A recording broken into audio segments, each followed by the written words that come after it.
Hello बच्चों। कैसे हो आप सब? उम्मीद है सब बढ़िया ही होगा। तो स्टार्ट करते हैं आज की क्लास। लास्ट क्लास में हमने अकाउंटेंसी के अंदर आपको meaning, definition and characteristics of accounting बताया था। इस क्लास में हम आपको ऑब्जेक्टिव ऑफ अकाउंटिंग से स्टार्ट करवा रहे हैं। हमारा नेक्स्ट टॉपिक है अकाउंटिंग के अंदर, अकाउंटेंसी के अंदर objectives of accounting. Objectives of accounting में हमारा जो फर्स्ट पॉइंट है, मतलब ऑब्जेक्टिव ऑफ अकाउंटिंग का मतलब सबसे पहले हमें पता होना चाहिए कि ऑब्जेक्टिव्स का मतलब क्या होता है। ऑब्जेक्टिव्स का मतलब है कि अकाउंटिंग के क्या उद्देश्य हैं। ठीक है, objective of accounting means accounting के उद्देश्य। पहला पॉइंट है इसके अंदर मेंटेनिंग अकाउंटिंग रिकॉर्ड्स। पहला ऑब्जेक्टिव ऑफ अकाउंटिंग कहता है कि यहाँ पर maintaining accounting records. The objective of accounting is to record financial transaction and events. जो ऑब्जेक्टिव है हमारा अकाउंटिंग का, वो क्या होता है? रिकॉर्ड करना फाइनेंशियल ट्रांजैक्शन एंड इवेंट्स को, जो किसकी होती है? ऑर्गेनाइजेशन की होती है। In the book of account, किसके अंदर करते हैं? बुक ऑफ अकाउंट्स के अंदर करते हैं। इन अ सिस्टमैटिक मैनर। किस मैनर में करना होता है? हमें सिस्टमैटिक मैनर में होता है, जो हमने कैरेक्टरिस्टिक्स ऑफ अकाउंटिंग के अंदर बताया था। सिस्टमैटिक मैनर के अंदर following the principle of accountancy. लेकिन रिकॉर्डिंग जो कर रहे हैं हम अकाउंटिंग रिकॉर्ड्स, वो हमें किस तरह से करना है? प्रिंसिपल्स ऑफ अकाउंटेंसी को फॉलो करते वक्त। ये नहीं कि आप लोग अकाउंटेंसी के प्रिंसिपल्स को फॉलो नहीं करेंगे और अकाउंटिंग रिकॉर्ड्स कर देंगे, मेंटेन कर लेंगे, ऐसा नहीं होगा। तो हमारा पहला ऑब्जेक्टिव क्या कहता है कि मेंटेन करना है हमें अकाउंटिंग रिकॉर्ड्स, किसको फॉलो करते हुए? अकाउंटिंग प्रिंसिपल्स को। नेक्स्ट पॉइंट है हमारा डिटरमाइनिंग प्रॉफिट और लॉस। तो अकाउंटिंग का दूसरा ऑब्जेक्टिव क्या हो गया हमारा? प्रॉफिट और लॉस को डिटरमाइन करना। In other words, to determine whether during the accounting period the firm has earned a profit or incurred a loss। अब भाई अकाउंटिंग पीरियड के अंदर एक फर्म दो चीज़ों में से कोई एक चीज़ ही करती है, या तो वो प्रॉफिट करेगी या तो फिर वो लॉस करेगी। फॉर दिस पर्पस, इस पर्पस के लिए statement called an income statement, हम एक स्टेटमेंट बनाते हैं। कौन सी? इनकम स्टेटमेंट, जिसे trading and profit and loss account भी कहते हैं। तो इससे हमें क्या पता चलता है? हम जब ट्रेडिंग एंड पेनल अकाउंट बनाएंगे तो हमें ये पता चलेगा कि फर्म ने प्रॉफिट गेन किया है या फिर लॉस। ओके, सो ये हमारा सेकंड ऑब्जेक्टिव था। थर्ड ऑब्जेक्टिव है हमारा determining financial position. Third objective of accounting कहता है कि अगर हमें हमारी फाइनेंशियल पोजीशन डिटरमाइन करनी है तो अकाउंटिंग हमें करनी चाहिए। It is non from the balance sheet. ये हमें किससे पता चलती है? बैलेंस शीट से। बैलेंस शीट जो होती है वो आपके चैप्टर, आगे आने वाले चैप्टर में पूरी तरह अच्छी तरह से डिस्कस किया जाएगा। वहाँ पर हम आपको अच्छी तरह से बताएंगे। अगर एक छोटा सा ओवरव्यू मैं आपको दूँ बैलेंस शीट का, तो बैलेंस शीट के हमें फर्म के बारे में ये पता चलता है कि कितनी हमारी फर्म की लायबिलिटीज़ है, कैपिटल है और असेट्स है, उसके बारे में अच्छे डिटेल में हमें पता चलता है। तो भाई हमारी फाइनेंशियल पोजीशन हमें बैलेंस शीट बताता है कि हमें कितनी असेट्स हुई हैं, हमारी कितनी असेट्स है, हमारी कितनी लायबिलिटीज़ है। Financial position of the business is as relevant for the users of financial statements as is the income statement. अब वो कह रहा है इनकम स्टेटमेंट कौन सी होती है? Profit and loss account. तो ये हमारे यूजर्स को पता होनी चाहिए ना भाई फाइनेंशियल पोजीशन क्या है। भाई हमारे इन्वेस्टर्स ने हमारे बिजनेस के अंदर मनी इन्वेस्ट कर रखा है, तो उन्हें पता होना चाहिए कि हमारी जो बिजनेस की फाइनेंशियल पोजीशन किस तरह से है। नेक्स्ट पॉइंट है फैसिलिटेटिंग मैनेजमेंट। फैसिलिटेटिंग का मतलब होता है कोई चीज़ आसान कर दे रहा है, यानी कि अगर हम अकाउंटिंग करते हैं तो हमें मैनेजमेंट करने में क्या होगी? आसानी होगी। बिल्कुल कॉमन सी बात है। अगर हम रिकॉर्ड्स को मेंटेन करेंगे, हर चीज़ का रिकॉर्ड रखेंगे, सिस्टमैटिक वे में करेंगे, अकाउंटिंग प्रिंसिपल्स का फॉलो करेंगे, तो हमें मैनेजमेंट करने में भी क्या होगी? आसानी होगी। The management often require financial information for decision making. Management को भी फाइनेंशियल इंफॉर्मेशन की ज़रूरत होती है ताकि वो क्या कर सके, डिसीजन मेकिंग कर सके, इफ़ेक्टिव कंट्रोल कर सके। इफ़ेक्टिव कंट्रोल मीन्स यहाँ पर ये हो सकता है, एग्जांपल आप ले सकते हैं कि आपका एक बिज़नेस है और आपके बहुत सारे प्रोजेक्ट हैं, यानी बहुत सारे प्रोडक्ट आप मैन्युफैक्चर करते हैं, तो आपको ये देखना पड़ेगा कि भाई इस बिज़नेस में हमें, इस प्रोजेक्ट में हमें फ़ायदा हो रहा है या नहीं हो रहा है, तो उससे आने वाली प्रॉफिट कितना है, उस पर एक्सपेंस कितना लग रहा है, और ये हमें कौन बताएगा, ये हमें profit and loss trading income statement बताएगी, तो उसे हम कंट्रोल कर सकते हैं। ऐसे ही हम आने वाले प्रोजेक्ट के लिए, आने वाले जो हमारे बिजनेस के प्रोजेक्ट है उसके लिए बजटिंग भी कर सकते हैं और फोरकास्टिंग भी कर सकते हैं। सो फोर्थ पॉइंट था हमारा फैसिलिटेटिंग मैनेजमेंट। मैनेजमेंट को क्या कर देता है, आसानी हो जाती है अगर हम अकाउंटिंग करते हैं तो। फिफ्थ पॉइंट है providing accounting information to users. अब अगर हम अकाउंटिंग बना रहे हैं, अकाउंटिंग कर रहे हैं, रिकॉर्ड्स को मेंटेन कर रहे हैं, तो हम क्या कर रहे हैं, हम अकाउंटिंग इन्फॉर्मेशंस को प्रोवाइड कर रहे हैं, किसको, यूजर्स को।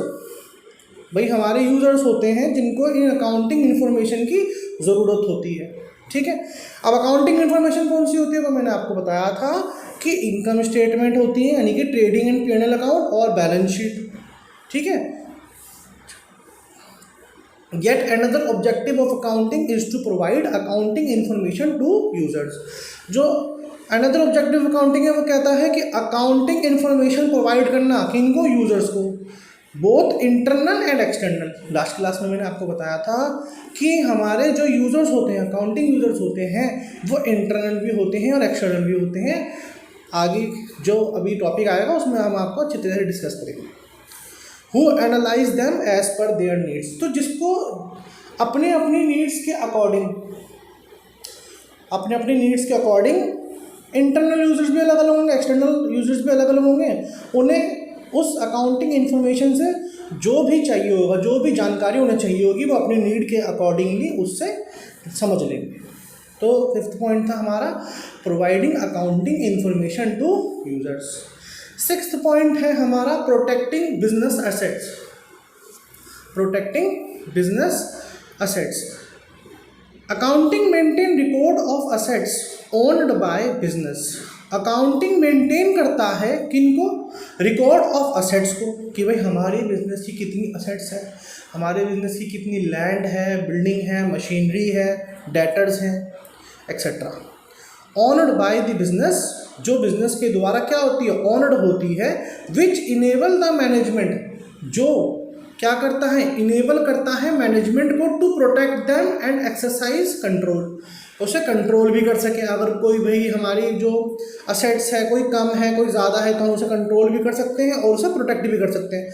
मीन्स देखो इस पॉइंट का मतलब क्या है, अगर आपको ईजी समझना तो आप ये समझ सकते हैं कि अगर आप क्या करते हैं, अकाउंटिंग रिकॉर्ड्स को मेंटेन करते हैं, तो ये एक एविडेंस के तौर पे भी यूज़ हो सकता है, कोर्ट के अंदर भी यूज़ हो सकता है। आपने किसी से ट्रांजैक्शन की है, आपकी जितनी एसेट्स है, आपके ऊपर कोई दूसरी कंपनी या गवर्नमेंट क्लेम कर देती है कि आपकी कितनी एसेट्स है, आप अपनी एसेट्स के हिसाब दीजिए। तो अगर आपके पास प्रॉपर एक अकाउंटिंग रिकॉर्ड्स होंगे तो आप अपनी बिजनेस एसेट्स को क्या कर सकते हैं, प्रोटेक्ट कर सकते हैं। तो ये हमारा टॉपिक था ऑब्जेक्टिव ऑफ अकाउंटिंग, ठीक है। ये हमारा टॉपिक नंबर थर्ड था, ये हमारा टॉपिक नंबर थर्ड था objective of accounting.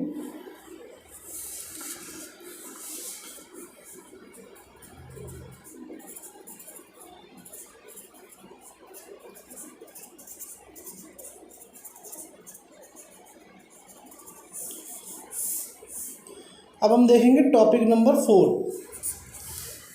Objective of accounting में हमने कितने पॉइंट डिस्कस किए थे, 6 पॉइंट्स डिस्कस किए थे। अब देखते हैं हमारा next topic, that is function of accounting.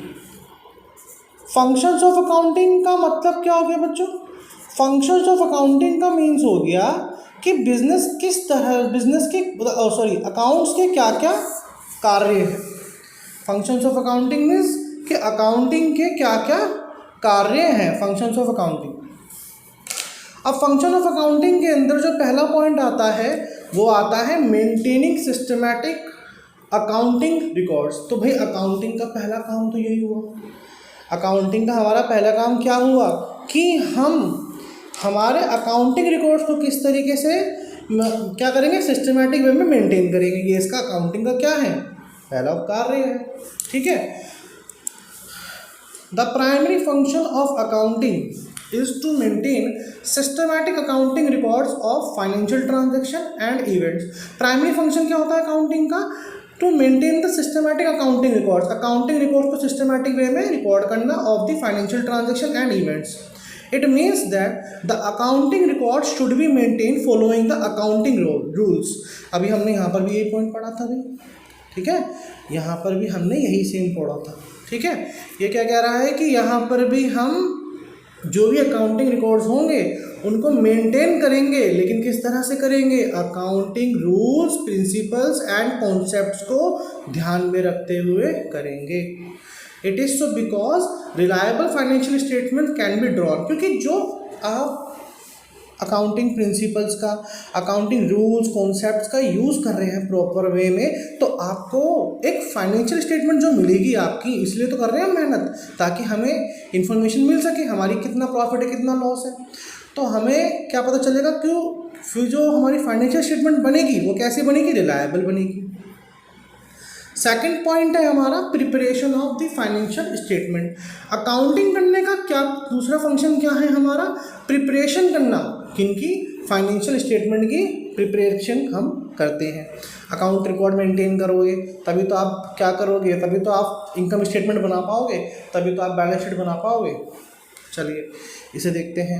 It is an important function of accounting because the financial statement show the financial performance. ये एक बहुत इंपॉर्टेंट फंक्शन होता है अकाउंटिंग का, क्योंकि फाइनेंशियल स्टेटमेंट हमें क्या शो करता है, फाइनेंशियल स्टेटमेंट हमें शो करता है financial performance, that is profit earn और लॉस इनकर्ड, कि आपको भाई कितना आपने प्रॉफिट अर्न किया या फिर लॉस आपको हुआ during the accounting year and the financial position. और देखो प्रॉफिट और लॉस के बारे में भी बताएगा और हमें फाइनेंशियल पोजीशन के बारे में भी बताएगा। फाइनेंशियल पोजीशन में क्या आता है, बैलेंस शीट, और बैलेंस शीट में क्या आता है, मैंने अभी आपको बताया था, बैलेंस शीट में आता है हमारे असेट्स, लायबिलिटीज, कैपिटल की information. As at the end of the accounting year, both the statements are important for all the users for taking decisions। ये दोनों statement, both the statements important होती हैं किन के लिए, for all the users for taking decisions। हमारे users कौन कौन से होते हैं, एक्सटर्नल एंड इंटरनल, ताकि हम वो लोग क्या ले सके, एक डिसीजन ले सके। ये हमारा दूसरा पॉइंट हो गया, preparation of the financial statement. अब हम थर्ड पॉइंट देखेंगे। थर्ड पॉइंट हमारा कहता है, थर्ड पॉइंट है हमारा meeting legal requirement. Accounting records are accepted as evidence by the court of law. Accounting records accept किए जाते हैं किसके तौर पे, एविडेंस के तौर पे। किसके तौर पे किए जाते हैं, एविडेंस के तौर पे, by the court of law, किसके द्वारा, कोर्ट ऑफ लॉ के द्वारा। If they are maintain systematically following the accounting rules, जिसमें आपने अकाउंटिंग रूल्स को क्या किया होगा, फॉलो किया होगा। ठीक है, तो कह रहा है यहाँ पर अकाउंटिंग रिकॉर्ड्स एक तरीके से एविडेंस के तौर पर एक्सेप्ट किए जाते हैं कोर्ट के अंदर, क्योंकि आपने सभी अकाउंट्स को सिस्टमैटिक वे में रिकॉर्ड किया हो, तो आपके पास हर ट्रांजेक्शन का क्या है, एविडेंस है। ठीक है, नेक्स्ट है हमारा, ठीक है, लेकिन किस तरह से करना है, प्रिंसिपल एंड कॉन्सेप्ट को फॉलो करते हैं। Besides the law such as the companies act, income tax act, GST act etcetera, law भी कहता है और एक्ट भी कहते हैं कि हमें क्या करना चाहिए, अकाउंटिंग को क्या करना चाहिए, मेंटेन रखना चाहिए। कंपनीज एक्ट कंपनी के लिए कहती है, ठीक है, income tax act, GST act require the submission of return in the form. अब भाई हमें रिटर्न भी तो फिल करने होते हैं कि भाई आपकी इनकम कितनी है, आपका प्रॉफिट कितना है, कितना टैक्स आपको पे करना पड़ेगा। अब अगर आप ये मान लीजिए, एक एग्जांपल लेते हैं, अगर आप अपना अकाउंट सिस्टमैटिक वे में मेंटेन नहीं करते हैं तो आपके ऊपर क्या हो सकता है भाई, जो गवर्नमेंट है वो क्या बोल सकती है कि आप जो टैक्स पे करते हैं या फिर जो भी आप पे करते हैं वो कम पे करते हैं। तो आप उन्हें अपने अकाउंटिंग रिकॉर्ड्स दिखा सकते हैं कि हमारी जो इनकम है, हमारा जो प्रॉफिट है, हम उसके हिसाब से ही अपना टैक्स पे करते हैं, अपना जीएसटी पे करते हैं।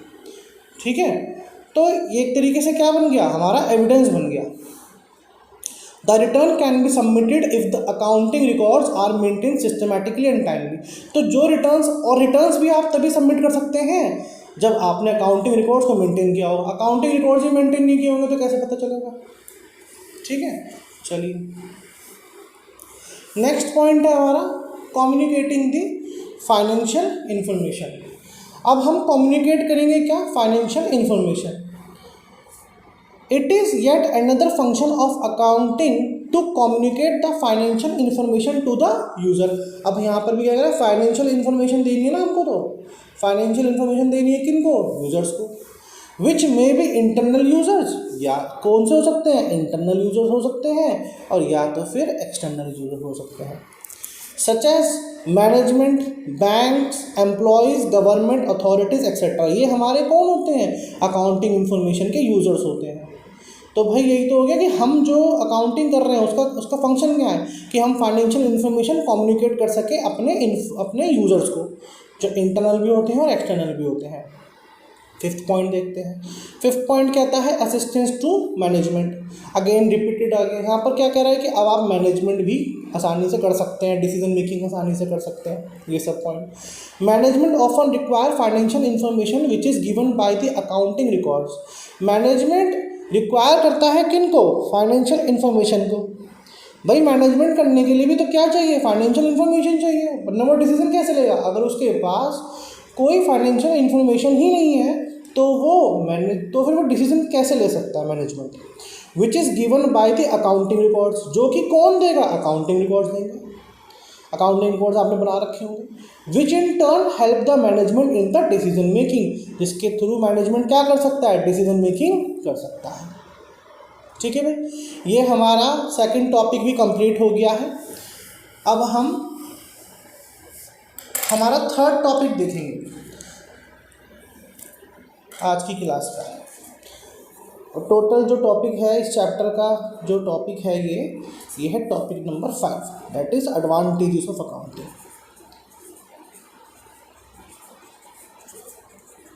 Advantages of accounting.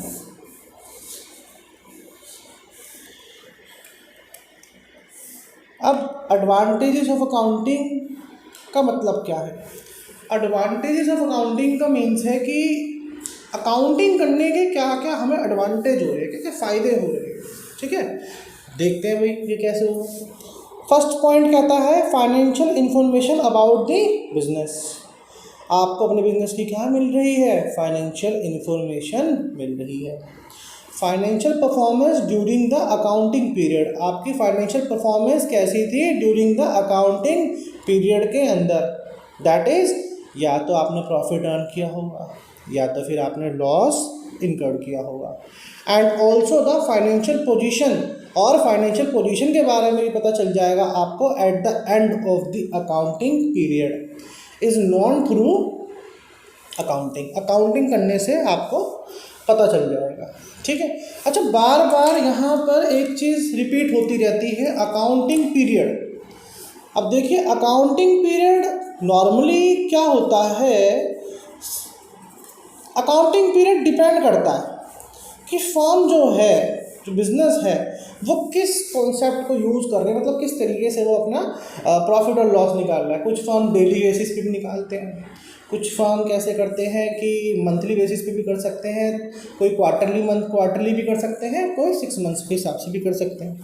लेकिन जो हम नॉर्मली देखते हैं अकाउंटिंग पीरियड, वो हमारा जो नॉर्मली हर जगह यूज़ होता है अकाउंटिंग पीरियड, वो होता है हमारा फाइनेंशियल जो पीरियड होता है, financial accounting period, that is financial accounting period कौन सा होता है हमारा, 1 April to 31 March, 1 April to 31 March of the next year. अब ये समझ नहीं आया तो देखो, अगर हम आपको इस हिसाब से समझाएं कि जैसे कि 1 अप्रैल है तो इस ये वाला जो फाइनेंशियल ईयर चल रहा है ये कौन सा चल रहा है ये देखते हैं। ये चल रहा है हमारा 1 अप्रैल 2022, 1 अप्रैल 2022 टू 31 मार्च 2023। तो ये पूरा 1 साल आपका हो जाता है 1 ईयर, ठीक है। और ये होता है हमारा फाइनेंशियल अकाउंटिंग पीरियड। तो हमेशा जब भी अकाउंटिंग पीरियड वो बोलता है आपको, जब भी आगे क्वेश्चंस भी आप लोग करेंगे अकाउंटिंग के अंदर, तो अकाउंटिंग पीरियड्स के अंदर यही फाइनेंशियल पीरियड ज़्यादातर यूज़ किया जाएगा, ठीक है। लेकिन ज़रूरी नहीं है कि फर्म चेक नहीं कर सकती है अपनी बैलेंस शीट डेली बेसिस पर, वो डेली बेसिस पर भी चेक कर सकती है, क्वार्टरली भी कर सकती है, ठीक है। ये डिपेंड करता है, लेकिन मोस्ट ऑफ द जो बिजनेस होते हैं वो इस तरीके से भी करते हैं। दैट इज़ 1 अप्रैल 2022 टू 31 मार्च 2023, ये वाला फाइनेंशियल ईयर चल रहा है हमारा, ठीक है। अब जो हमारा सेकंड पॉइंट है, सेकंड पॉइंट हमारा क्या कहता है, असिस्टेंस टू मैनेजमेंट। अब असिस्टेंस टू मैनेजमेंट फिर से रिपीट हो गया यहाँ पर, ठीक है। अभी ऊपर पढ़कर आए थे ये वाला पॉइंट, फिर से रिपीट हो गया यहाँ पर। कहता है the management make business plan. Management क्या करता है, बिजनेस प्लान बनाता है। भाई मैनेजमेंट क्या करेगा, प्लानिंग करेगा ना। मैनेजमेंट का काम क्या होता है, प्लानिंग करने का, डिसीजंस लेने का, जो एक्सरसाइज कंट्रोल करने का अपने बिजनेस को, over the affairs on the basis of accounting information. किस आधार पे करेगा वो ये सब चीज़ें, अकाउंटिंग इन्फॉर्मेशन के आधार पर करेगा। थर्ड पॉइंट है रिप्लेस मेमोरी। भाई बिल्कुल ठीक है, अकाउंटिंग करने का थर्ड पॉइंट जो एडवांटेजेस है वो ये है कि ये मेमोरी को क्या करता है, रिप्लेस। अब आप सोचिए एक बहुत बड़ा बिजनेस है, वो एक दिन में बहुत सारे ट्रांजेक्शन्स करता है, तो आप उन सब ट्रांजेक्शन्स को याद कैसे करोगे, ऐसा तो नहीं हो पाएगा। अगर आप उनको लिख लोगे तो आपको याद रखने की कोई ज़रूरत नहीं है। तो थर्ड पॉइंट है replace memory. A systematic and timely recording of transaction, एक सिस्टमैटिक वे में करना है और टाइमली करना है। भाई नॉर्मली क्या होता है कि जो जैसे जब भी ट्रांजेक्शन हुई तभी आपको रिकॉर्ड कर लेना है ऑफ द ट्रांजेक्शन। ऑब्वियट्स का मतलब क्या होता है, अनावश्यक, the necessity to remember transactions को याद रखने की आपको कोई ज़रूरत नहीं है अगर आप टाइमली और सिस्टमैटिक वे ऑफ में अकाउंटिंग रिकॉर्ड्स को मेंटेन रखते हैं तो। अब हमारा फोर्थ पॉइंट है facilitates comparative study. A systematic record enable a businessman to compare 1 year result with those of other year and locate significant factor leading to change। आप क्या कर सकते हैं, अब आप काफ़ी सालों से अपना अकाउंटिंग रिकॉर्ड क्या करते हैं, मेंटेन करते हैं। तो यहाँ पर आप क्या कर सकते हैं, अपने इस साल के या फिर पिछले साल के जो भी आपकी प्रॉफिट है, लॉस है, इनकम स्टेटमेंट को, अपनी फाइनेंशियल पोजीशन को कंपेयर कर सकते हैं किसी भी ईयर से, ठीक है। क्या करता है, फैसिलिटेट्स कंपेरेटिव स्टडी। आप क्या कर सकते हैं, कंपेयर कर सकते हैं अपने ही रिजल्ट को, और ये भी लोकेट कर सकते हैं। एंड लोकेट क्या कह रहा है, locate significant factors leading to change. किन कारणों की वजह से भाई हमारा प्रॉफिट कम हो रहा था, लास्ट ईयर हमने ऐसा क्या किया था जो प्रॉफिट बढ़ रहा था, इस ईयर हमने ऐसा क्या नहीं किया जो प्रॉफिट हमारा बढ़ा नहीं। फिफ्थ पॉइंट देखते हैं, facilitates settlement of tax liabilities. भाई बिल्कुल ठीक है, अगर आप अकाउंटिंग क्या रखते हैं, मेंटेन करते हैं, तो आप टैक्स लायबिलिटी भी पे ऑफ कर सकते हैं। अगर अकाउंटिंग मेंटेन नहीं करोगे तो टैक्स कैसे पे ऑफ करोगे, और सरकार को टैक्स तो पे करना पड़ेगा, बिना टैक्स पे तो नहीं हो पाएगा ना भाई। चलिए, a systematic accounting records immensely help in settlement of income tax and goods and service tax liabilities since it is a good evidence of the correctness of the transaction. अच्छा, पहले तो हमें ये देखना चाहिए कि क्या करें, टैक्स लाइबिलिटी। बिल्कुल ठीक है भाई, टैक्स क्या है, एक तरीके से हमारे लिए लाइबिलिटी है, हमें पे ऑफ करनी है ये, ठीक है। टैक्स हमारे लिए क्या होती है, एक लाइबिलिटी। यहाँ पर कह रहा है टैक्स लाइबिलिटी को सेटलमेंट करने के लिए अब टैक्स लाइबिलिटी, टैक्स एक तरीके से हमें लाइबिलिटी के तौर पर देखना, क्योंकि हमें ये क्या करना है, पे करना है, ठीक है। अब जीएसटी भी पे करना है आपको, इनकम टैक्स भी पे करना है, तो ये तो आप कब पे कर पाएंगे, जब आपने ट्रांजैक्शन को अच्छी तरह से सिस्टमैटिक वे में रिकॉर्ड किया होगा, और ये क्या बन जाएगा, एक गुड एविडेंस बन जाएगा अकाउंटिंग रिकॉर्ड्स टैक्स लायबिलिटी पे करने के लिए। सिक्स्थ पॉइंट है फैसिलिटेट्स लोन्स। लोन्स लेने के लिए, loan is granted by the bank and financial institution on the basis of growth potential. कहता है कि जो यहाँ पर लोन है, जैसे कि आपको अपने बिजनेस के लिए क्या चाहिए, लोन चाहिए, ठीक है भाई, बिजनेस को क्या करना है, एक्सपेंड करना है, बिजनेस को और इम्प्रूव करना है, तो उसके लिए अगर आपको लोन चाहिए तो आपके पास क्या होना चाहिए, आपके अकाउंटिंग क्या होना चाहिए, अकाउंटिंग रिकॉर्ड्स बने हुए होने चाहिए, आपके पास प्रॉफिट एंड लॉस की पूरी इनकम स्टेटमेंट बनी होनी चाहिए, सभी चीज़ों का हर एक हिसाब होना चाहिए। तभी तो बैंक आपको ये देख करके लोन देगी कि ये फर्म इतना अर्न कर लेती है, इतना प्रॉफिट अर्न कर लेती है, तो ये हमारा जो लोन है वो भी पे कर देगा। तो लोन ग्रांट करने के लिए भी आपको अकाउंटिंग करनी चाहिए, उसका एडवांटेज है ये हमारा, ठीक है। एंड फाइनेंशियल इंस्टीट्यूशंस, अब बैंक से ही सिर्फ लोन नहीं मिलता, सिर्फ बैंक से ही लोन नहीं मिलता, हमें लोन फाइनेंशियल इंस्टीट्यूशन से भी मिलता है। फाइनेंशियल इंस्टीट्यूशन, अब फाइनेंशियल इंस्टीट्यूशंस और बैंक में भी डिफरेंस होता है।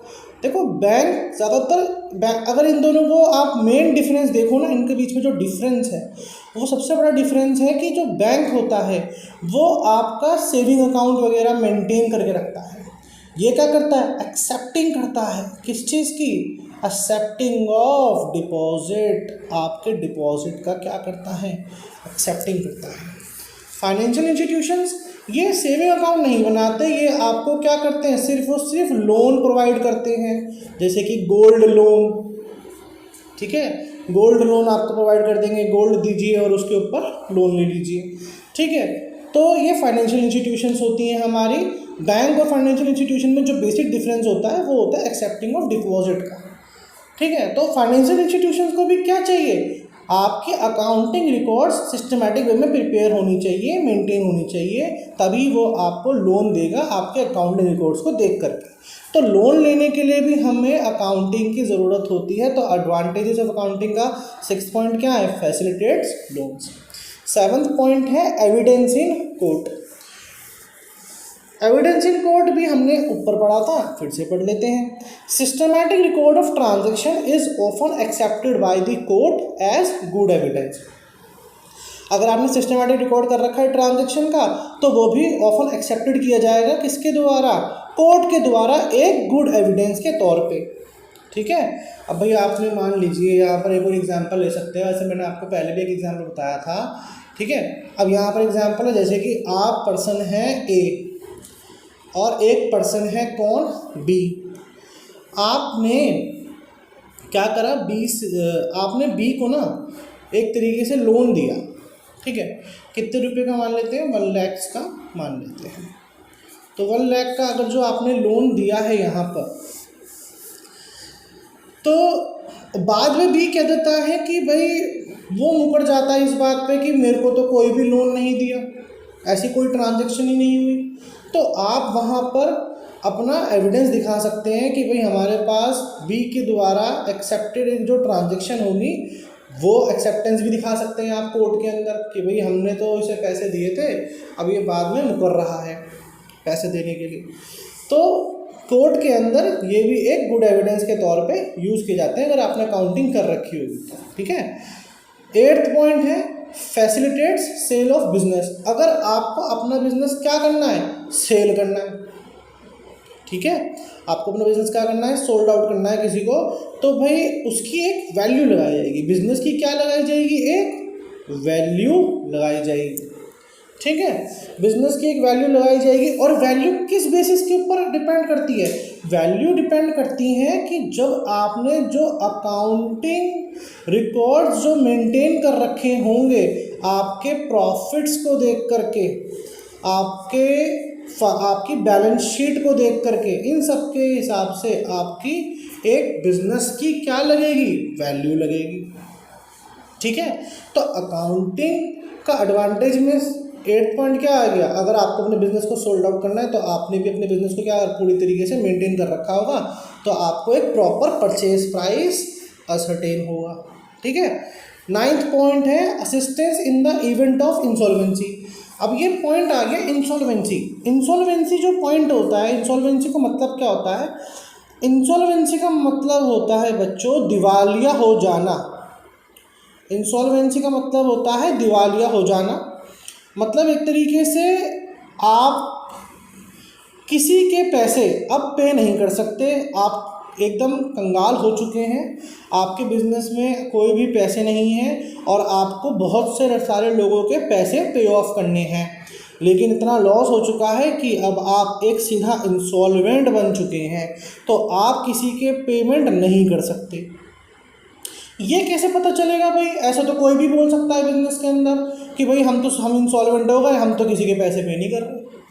ये कैसे मान ले कोर्ट, अब कोर्ट के अंदर ये भी एक एविडेंस बन जाएगा। ये इस पॉइंट को आप इस पॉइंट से भी देखो कनेक्ट कर सकते हो कि आप अगर क्या करते हैं अपने अकाउंटिंग रिकॉर्ड्स को मेंटेन रखते हैं तो आप दिखा सकते हैं कि भाई देखो हमें तो क्या हो रहा था, लॉस हो रहा है।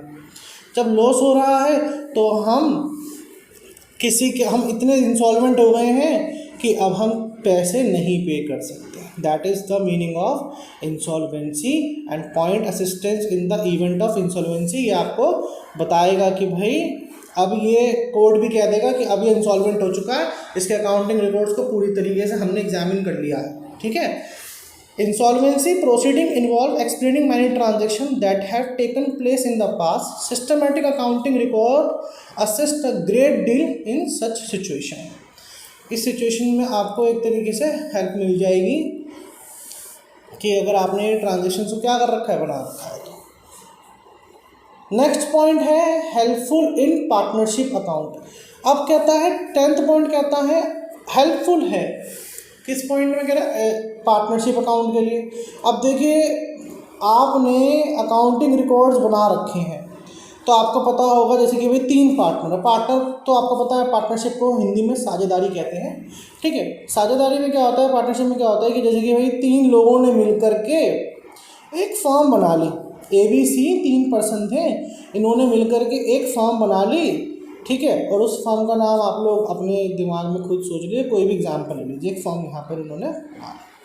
तो अब अगर आपने अकाउंटिंग रिकॉर्ड्स को क्या कर रखा है, मेंटेन कर रखा है, तो हमें पता होगा कि ए की कितनी कैपिटल है, ए के कितने पैसे हैं। कैपिटल अभी हम आगे अच्छी तरह से पढ़ेंगे, अभी आपको एक छोटा सा तरीके समझा रहा हूँ कि ए के कितने पैसे थे, बी के कितनी कैपिटल थी, सी की कितनी कैपिटल थी। तो ये आपको पता चल जाएगा अगर आपने अकाउंटिंग रिकॉर्ड्स रखेंगे। वरना तो अगर आपने अकाउंटिंग रिकॉर्ड्स मेंटेन नहीं कर रखे तो कल को तो भाई कोई भी बोल देगा कि भाई मेरे इतने पैसे थे, मुझे इतने दो, ये ट्रांजैक्शन थी, वो ट्रांजैक्शन थी। ठीक है। तो अकाउंटिंग रिकॉर्ड्स अगर आप मेंटेन करते हैं तो पार्टनरशिप अकाउंट में भी क्या होता है, हेल्पफुल होता है। At the time of admission और रिटायरमेंट और death of a partner. Admission का मतलब जब कोई पार्टनर आ रहा होता है, रिटायरमेंट का मतलब कोई जा रहा होता है, डेथ मतलब सीधा डेथ हो रही होती है उस पार्टनर की, और ऑफ अ पार्टनर, और in case of dissolution of the firm. Dissolution का मतलब क्या होता है, फर्म क्या हो रही है, खत्म हो रही है, डिसॉल्व हो रही है। ठीक है। The accounting record is of vital importance and use because it provides the basis to reach a settlement. अब भाई सेटलमेंट करने ना इन तीनों में, भाई मान लेते हैं कि यहाँ पर क्या हो रही है, फर्म डिसोल्यूशन हो रही है, फर्म की क्या हो रही है, डिसोल्यूशन हो रही है। तो अगर फर्म की डिसोल्यूशन हो रही है तो हम जब सेटलमेंट करेंगे, इनके जब अकाउंट के हम क्या करेंगे, सेटलमेंट करेंगे, तो अकाउंटिंग रिकॉर्ड्स हेल्प करेंगे हमें ये पता करने में किसके कितने कितने पैसे थे। समझ में आ गया वाला पॉइंट। नेक्स्ट पॉइंट देखते हैं बच्चों, हेल्पफुल इन डिसीजन मेकिंग। अब भाई ये देखो, ये हमने ऊपर भी पढ़ा था ये पॉइंट, तो आगे भी पढ़ते हुए आ रहे हैं ना, यहाँ पर भी एक पॉइंट फिर से आ गया। कहता है कि एडवांटेजेस ऑफ अकाउंटिंग में क्या है, डिसीजन मेकिंग करने में क्या है, हेल्पफुल है। Accounting help in taking a large number of decisions like the amount to be withdrawn by proprietor. मतलब प्रोप्राइटर कौन होता है, प्रोप्राइटर होता है मालिक। जैसे आपने कोई अपना काम खोला है, बिजनेस खोला है, तो आप प्रोप्राइटर हैं, आप कौन है, मालिक है। ठीक है। ये डिफरेंट टाइप्स ऑफ बिजनेस होते हैं, वो हम बिजनेस स्टडीज में पढ़ते हैं। ठीक है। The price at which goods should be sold. Accounting help करता है, accounting helps in taking a large number of decisions. हमें काफ़ी टाइप्स के डिसीजन लेने होते हैं। Like the amount to be withdrawn, भाई कितना अमाउंट विड्रॉन किया गया है प्रोप्राइटर के द्वारा, ठीक है। The price at which goods should be sold, किस प्राइस पर गुड को सोल्ड किया जाए, ये डिसीजन करना कैसे पता चलेगा? अकाउंटिंग हेल्प की वजह से पता चलेगा कि भाई इतने का रॉ मटेरियल आया है, इतनी की हमें सैलरी पे करनी पड़ रही है, इतने में एक प्रोडक्ट बन रहा है, तो हम डिसीजन मेकिंग कर सकते हैं कि भाई अब इस गुड्स का ये फाइनल प्राइस होगा, हम इसको इतने रुपए में बेचेंगे, ठीक है। तो बच्चों देखो, आज हमने 3 टॉपिक कवर करे हैं इस चैप्टर के। इस चैप्टर का 3 टॉपिक हमने कवर करे टोटल इस वीडियो के अंदर। इस टॉपिक में टॉपिक नंबर चैप्टर का 3rd टॉपिक है ऑब्जेक्टिव ऑफ अकाउंटिंग, ठीक है। टॉपिक नंबर 4 था फंक्शंस ऑफ अकाउंटिंग, और टॉपिक नंबर 5 था एडवांटेजेस ऑफ अकाउंटिंग, ठीक है। अब देखो यहाँ पर बहुत सारे पॉइंट हैं, सभी के सभी टॉपिक इंपॉर्टेंट हैं। जैसे कि मान लीजिए यहाँ पर एडवांटेजेस ऑफ अकाउंटिंग के 11 पॉइंट है, ठीक है। तो वैसे तो देखो आपको याद तो 11 के 11 ही करने चाहिए, लेकिन अगर आपको भाई 11 याद कर लोगे तो देखो भाई फ़ायदा ये रहता है कि आप एग्ज़ाम में जितने मार्क्स का क्वेश्चन है उसके अकॉर्डिंगली उतने पॉइंट्स लिख सकते हो, और भी ज़्यादा लिख सकते हो, कोई दिक्कत वाली बात नहीं है। लेकिन अगर आपको भाई थोड़ी दिक्कत हो रही है, 11 पॉइंट याद नहीं हो रहे हैं, तो एक तो मैंने आपको एक ट्रिक बताई थी याद करने की, क्या होती है कि इनके जो फर्स्ट टर्म्स होते हैं इनको एक थोड़ा सा रिलेट कर लिया करो। जैसे कि फाइनेंशियल इन्फॉर्मेशन अबाउट बिजनेस, तो एडवांटेजेस ऑफ अकाउंटिंग के आगे आप ऐसे लिख लिया करो F, assistance to management FAF, ऐसे करके आप थोड़ा लिख सकते हो, ठीक है। या फिर अपने तरफ से कोई भी शॉर्ट इनको बना सकते हो, ठीक है। तो 11 पॉइंट याद भी कर सकते हो आप, बेटर रहेगा। अगर 11 नहीं होते हैं तो देखो मैं तो कहूँगा कि 11 याद करो, और अगर नहीं होते तो मैंने आपको समझा सारे दिए, इसमें से जो जो आपको इजी लग रहे हैं वो अच्छी तरह से याद करना, ठीक है। तो इस क्लास में हम सिर्फ इतना ही पढ़ेंगे, 3 टॉपिक हमने कवर करे हैं। नेक्स्ट क्लास में हम लिमिटेशन ऑफ अकाउंटिंग से स्टार्ट करेंगे। सो आज की क्लास में इतना ही। Thank you for watching.